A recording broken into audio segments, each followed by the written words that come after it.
광주 시립역사민속박물관이 유물 등을 구매할 때 검증 과정을 제대로 지키지 않은 것으로 드러났습니다. 이렇게 사들인 유물만 3,000점이 넘는데요. 박물관 측은 뒤늦게 조치에 들어갔습니다. 보도에 김영창 기자입니다. 지난 1987년 문을 연 광주 시립역사민속박물관.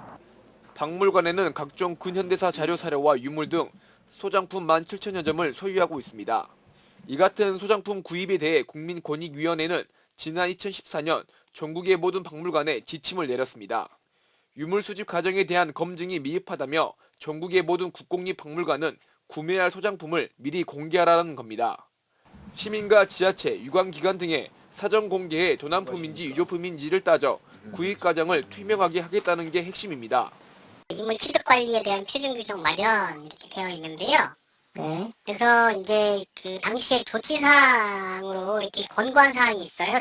그러나 광주 역사민속박물관은 공고사항을 무시한 채 소장품을 구입한 것으로 드러났습니다.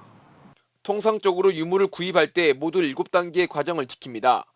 이 중에서 권익위가 공고한 사전공개, 즉 시민공개 절차는 거치지 않았습니다. 이런 식으로 10년 가까이 소장품 3,300여 점을 8억 6천만 원에 사들였습니다.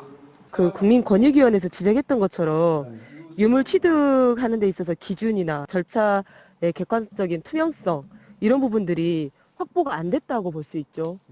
문제는 확인이나 검증 절차가 부족해 공립박물관이 불법 유물의 유통 경로로 이용될 위험성도 있다는 겁니다.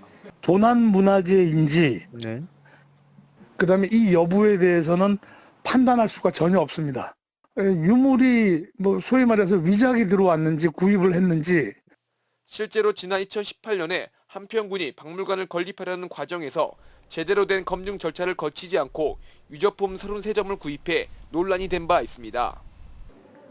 광주 시립역사민속박물관은 그동안의 구매 절차가 법 위반은 아니라면서도 심각성을 제대로 인지하지 못했다며 지난해부터는 소장품 목록을 구매 전에 미리 공개하고 있다고 밝혔습니다. MBC 뉴스 김영창입니다.